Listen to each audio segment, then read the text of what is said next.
Welcome into Fantasy Filmball. My name is Dyl, and I caught Robert Eggers' brand new film Nosferatu the other day, and I have to apologize that it took me a few days to really get this video out for all of you out there because I have been on the road for work, and now I'm back in Virginia for the holidays, so I had some time to really collect my thoughts on this gothic tale of obsession between a haunted young woman and the terrifying vampire infatuated with her, causing this untold horror in its wake. And you know what? I want to tell you all about my experience with Nosferatu. So let's kick things right off with the man himself, Robert Eggers. In just a short time, he's carved out a major name for himself inside the horror world, and I find his career trajectory to be pretty fascinating. He first made waves with A24 in 2015 with The Witch, a film that not only caught everyone's attention but also showcased Eggers' unique style and his sharp, meticulous eye behind the camera. Set in 1960s New England, it felt like a visceral plunge into a time and a place steeped in dread. For many, it's a standout horror film, but for me, I never really quite loved it the way others have. I found that Eggers really nails the atmosphere, but I always felt kind of like an arm's length away and a little too disconnected from the story, like I was watching it from a distance rather than being fully immersed. Then came his second effort with A24, The Lighthouse in 2019, a film that, for me, elevated Eggers as a director. It built on the foundation of The Witch, selling you on this time frame, but added a new dimension with two powerhouse performances from Robert Pattinson and Willem Dafoe. Their chemistry in the film's eerie premise just sucks you in. From the sound design, to the cinematography, to the pacing, it was dripping with style. It felt alive in a way that The Witch didn't quite manage for me, and it ended up being one of my favorite films of 2019. After that, Robert Eggers made this bold leap inside his career. He left A24, and now he is teaming up with Focus Features, this time for 2022's The Northman, which I thought to be a much grander project in scope. This was Eggers' most ambitious film by far, an epic exploration of Norse mythology with sweeping long takes, stunning production design, and a scale that pushed his storytelling to new heights. But like The Witch, I still found myself a little emotionally detached from the plot and its characters, and I still remember going to see this film on its opening Thursday night preview, and I found the film to be undeniably impressive, but I can't lie and say I didn't leave that theater a little disappointed and not loving in the way that I hoped to. Now that finds us with 2024's Nosferatu. Eggers seems to be making another cinematic leap like he did with The Lighthouse, one that might just tie together everything he's been building over the years. It feels like he's continuing to evolve as a director, refining his craft while still pushing the boundaries, and I'm excited to see what new heights he'll reach with his next chapter inside his career. And all this really leads me to say that Robert Eggers is truly a master of immersion. The world building inside Nosferatu feels so lived in, as if this gothic city and its inhabitants have existed for centuries. Inside of this haunting, visually stunning reimagining of the iconic horror story, I find that Eggers crafts what could go on to be one day his magnum opus, both a love letter to the original classic and a dark and beautiful reinterpretation that's unmistakably Robert Eggers. And I'll admit, I have been mixed on some of Eggers' previous films, but with Nosferatu, I find that he seems to have distilled just the best elements of his previous works and perfected them inside this brand new film. The performances elevate this film to brand new heights. Let's start off with what I think is one of the best lead performances in the entirety of 2024, Lily Rose Depp. I find that Lily Rose Depp transcends as Ellen Hutter. Fresh off of a mesmerizing turn in The Idol, she continues to captivate with this raw intensity that's just impossible to ignore. She fully commits to her character, especially in the moments of possession, where her physicality is so palpable that you can feel the strain on her character. Her transformation is simply extraordinary, and I can't wait to dive into some Q&As and some behind-the-scenes footage inside this film to see what all went into this performance, because in a perfect world, she should be up for Best Leading Actress across all awards bodies, but because this film is coming out so late and the fact that it is a horror performance, I fear that she just won't get the recognition that she truly deserves. And speaking of performers who deserve more acclaim, Bill Skarsgård. This man is unrecognizable as Count Orlok. We've seen him deliver these chilly performances in horror before. I mean, this man brought Pennywise to life in a way that we've never seen. But here inside Nosferatu, I find that he surpasses anything that he's done in his career up to this date. His portrayal of the vampire is both seductive and terrifying. You'll be entranced by his presence, drawn deeper into his dark world, and be left wondering once this film ends, is that really Bill Skarsgård underneath all that makeup, because of the credits did not say Bill Skarsgård. I'm not lying. I'm not exaggerating.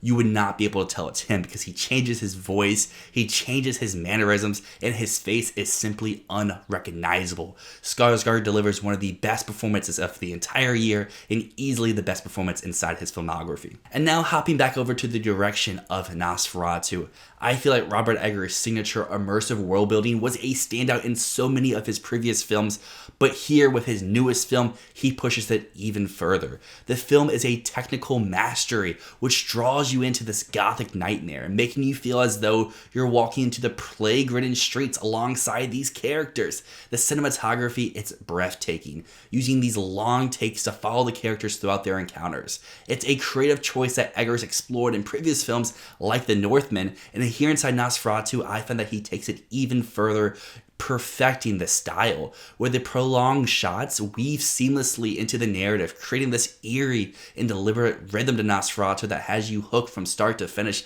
just like any storybook. But here, it's so twisted, it's so dark, and it's so compelling. The use of shadows inside Nosferatu is simply extraordinary, not only just with Count Orlok, but with the other characters as well. I don't really want to spoil how they're used inside this film, but suffice to say, I found it to be a beautiful, subtle touch that amplifies the atmosphere in ways that must be experienced firsthand. Nosferatu's aesthetic is meticulously crafted from the costuming to the sound design. The costumes pop without the need for vibrant colors, and the soundscape enriches the experience depending on the sense of dread. One element that particularly stood out to me was how Eggers and his team approached the sensual sequences of feeding. Again, I don't want to go into too many spoilers here. This film deserves to be seen, whether it's an IMAX, Dolby, standard, however you can find yourself in front of Nosferatu this holiday season. But these scenes aren't just grotesque. They are drenched in a dark, almost erotic pleasure that's felt by both the vampire and his victims. Honestly, it's a fascinating take where the grotesque becomes something disturbingly beautiful, thinking back to something like Bones and All from Luca Guadagnino a few years ago. Overall, Nosferatu is a haunting, immersive tale that Eggers has crafted once again. It's a film that is both a masterclass in filmmaking while also being a chilling reimagining of a timeless story. And I'm gonna have to give this film a very light 9 out of 10. Walking out the theater, I was a very strong 8, but this film has just sat with me these last few days, and there's striking images that remain in my head. Lily Rose Depp's just amazing, outstanding performance is one that I cannot wait to re-experience on the big screen. I know I only talked about Rose Depp and Skarsgård, but the entire ensemble here is really good. You have Aaron Taylor-Johnson kind of being the comedic relief to a sense, but also adding a nice foil to a lot of the other characters who are playing it so super straight. And then you have Willem Dafoe, the madman himself. He somehow seems to always one-up himself in every role that he's in, and this is his third Robert Eggers collaboration, and each of his characters so far have just been so dynamic in their own special original ways. But at the end of the day, Fantasy Filmball here, we are an Oscars channel, so let's dive into the Oscar prospects for Nosferatu. And if we go all the way back to the beginning of the year, I took a few bold swings with my Oscar predictions. I had Wicked in Best Picture, and I had Nosferatu as well, and people were telling me, hey, you can't have both of these films. They're too out there. They're not up the Academy's lane. Why would they go for this? Why would they go for that? And looking at the end of the year, while Wicked seems to be Academy bait, Nosferatu seems like a film critics love to reward just in the technical categories.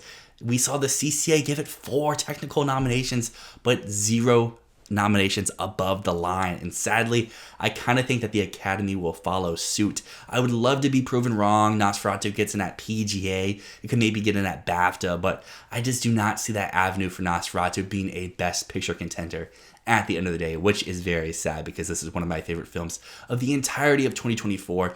Award season films, or just any film I saw this year in general. But prospects I do see on the table, especially after the shortlist mentions, would be Best Original Score, Best Costume Design, Best Hair and Makeup, Best Cinematography, and Best Production Design. So that is maxing out at 5 potential nominations.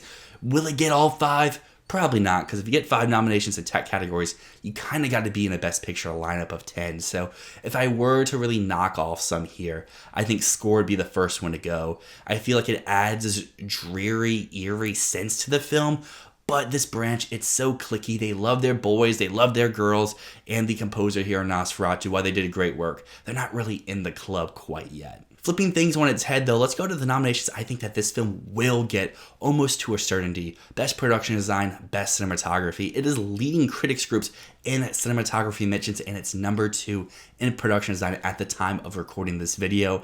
And I feel like that stuff will translate over to the guilds, and it will translate over to the Academy for eventual nominations at the end of the day. I would love to see makeup and hairstyling make the Oscar nomination, but a lot of people have brought up great points when I've been saying that this film could get a nomination in the past few awards predictions videos inside the channel. Will the Academy go out of their way for 2 or 3 horror films? We're lucky if we get 1, and the substance seems so guaranteed for that nomination. And with the shortlist, we saw some surprise contenders like that Marlon Brando film. If that film's going to get a makeup nomination, it kind of needs to knock out something. Will that be Beetlejuice? Will that be Nosferatu? I guess I'm going to be leaning Nosferatu, even though I think this is the makeup and hairstyling achievement of the year so far. And costumes is a nomination I think that can squeak through at the end of the day. So I have Nosferatu receiving 3 Oscar nominations this upcoming season. Best Cinematography, Best Production Design, and Best Costuming. But overall, those were my thoughts on Robert Eggers' Nosferatu. The film opens up in theaters tomorrow. Rush out to see this film, succumb to the darkness, and come back here and let me know your thoughts on the film. But until next time, my name's Dyl. This has been Fantasy Filmball. Peace.